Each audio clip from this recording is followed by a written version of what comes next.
Big boss season 7 live അപ്ഡേറ്റ്സിലേക്ക് പോകാം. അതിനു മുന്നേ എൻ്റെ ചാനൽ നിങ്ങളൊന്ന് സബ്സ്ക്രൈബ് ചെയ്യണം, ലൈക്ക് ചെയ്യണം, ഷെയർ ചെയ്യണം, ബെൽ ബട്ടണും കൂടി അമർത്തിക്കോളൂ കേട്ടോ.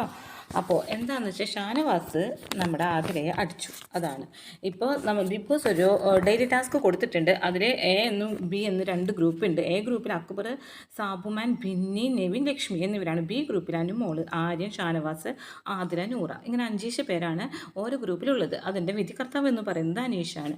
അങ്ങനെ ഇവർ ഒരു പെൻസിൽ 5 വിരലും, ഈ 5 പേരുടെ ഓരോ വിരലും വെച്ചിട്ട് ഒരു പെൻസിൽ താങ്ങി വട്ടത്തിൽ നിന്നുകൊണ്ട് താങ്ങി കൊണ്ടുപോയി അപ്പുറത്തെ ഭാഗത്ത് കൊണ്ടിടണം. ഇതാണ് ടാസ്ക്. അപ്പോൾ ഇതിങ്ങനെ ഫസ്റ്റ് എ ഗ്രൂപ്പുകാർ അക്ബർ, സാബുമാൻ, ആ ഗ്രൂപ്പുകാർ ഇങ്ങനെ കൊണ്ടുപോയി ഇടുന്നുണ്ട്. ബി ഗ്രൂപ്പ് അനുമോള്, ആര്യൻ, ഷാനവാസ്, ആദില, നൂറ ഇവരും ഇതുപോലെ ഓരോ വിരൽ കൊണ്ട് പിടിച്ചിട്ട് താങ്ങി കൊണ്ടുപോയി ഇടുന്നുണ്ട്.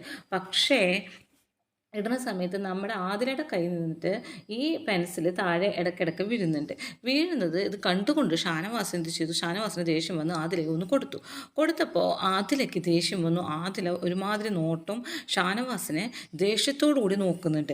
പക്ഷേ ഇത് വേറെ ആരെങ്കിലും ആയിരുന്നുവെങ്കിൽ ആതില അവിടെ ഭയങ്കര പ്രശ്നം ഉണ്ടാക്കിയേനെ അല്ലേ?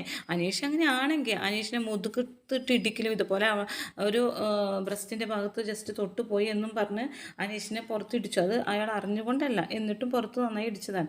ഇത് അറിഞ്ഞുകൊണ്ട് അടിച്ചിട്ട് പോലും ആതിര ദേഷ്യത്ത് നോക്കുക മാത്രം ചെയ്ത് പിന്നീട് വല്ലാതൊരു പ്രശ്നമൊന്നും ഉണ്ടാക്കിയില്ല. പക്ഷേ ഷാനവാസിന് ആതിര ദേഷ്യത്ത് നോക്കിയത് കൊണ്ട് തന്നെ ഷാനവാസ് പിന്നെ മിണ്ടാട്ട് മുട്ടി കുറച്ച് നേരം മിണ്ടാതെ നടക്കുന്നത്. ഷാനവാസ് അങ്ങനെ ഒരു മൈൻഡുള്ള ആളാണല്ലോ, അങ്ങനെ മിണ്ടാതെ നടക്കുന്നുണ്ട്. പക്ഷേ ഇതിൽ ജയിച്ചിരിക്കുന്ന ഗ്രൂപ്പ് എന്ന് പറയുന്നത് നമ്മുടെ അക്ബറിൻ്റെ ഗ്രൂപ്പാണ്, എ ഗ്രൂപ്പാണ് ജയിച്ചിരിക്കുന്നത്. അക്ബർ, സാബ്മാൻ, പിന്നി, നെവിൻ, ലക്ഷ്മി എന്നിവരടങ്ങിയ ഗ്രൂപ്പാണ് ജയിച്ചിരിക്കുന്നത്. ശരിക്കും ഇത് സിമ്പിൾ ടാസ്ക് ആണ്. ഇവർക്ക് 5 പേരും ഒത്തൊരുമയോട് കൂടി കൊണ്ടുപോകുമായിരുന്നുവെങ്കിൽ ഇവർക്ക് ജയിക്കാമായിരുന്നു. പക്ഷേ ഇവരത് ചെയ്തില്ല. പക്ഷേ ഇവരുടെ ഗ്രൂപ്പിലാണെങ്കിൽ കുറച്ച് ഉയരം കുറഞ്ഞവരും ഉയരം കൂടിയവരും ഉണ്ട്. അപ്പോൾ അതുകൊണ്ട് തന്നെ ഇപ്പോൾ ആദിലാണെങ്കിലും അനുമോളാണെങ്കിലും ഉയരത്തിൽ കുറവാണല്ലോ, അതുകൊണ്ട് തന്നെ പെൻസിൽ പിടിക്കാത്തൊരു ബുദ്ധിമുട്ടുണ്ടാവും. അപ്പോൾ ഷാനവാസ് ഹൈറ്റും ഉണ്ട്, പെൻസിൽ പിടിക്കാൻ ബുദ്ധിമുട്ട്. അപ്പോൾ അതുകൊണ്ടായിരിക്കാം ഇവരെ ഗ്രൂപ്പ് തോറ്റിട്ടുണ്ടാവുക.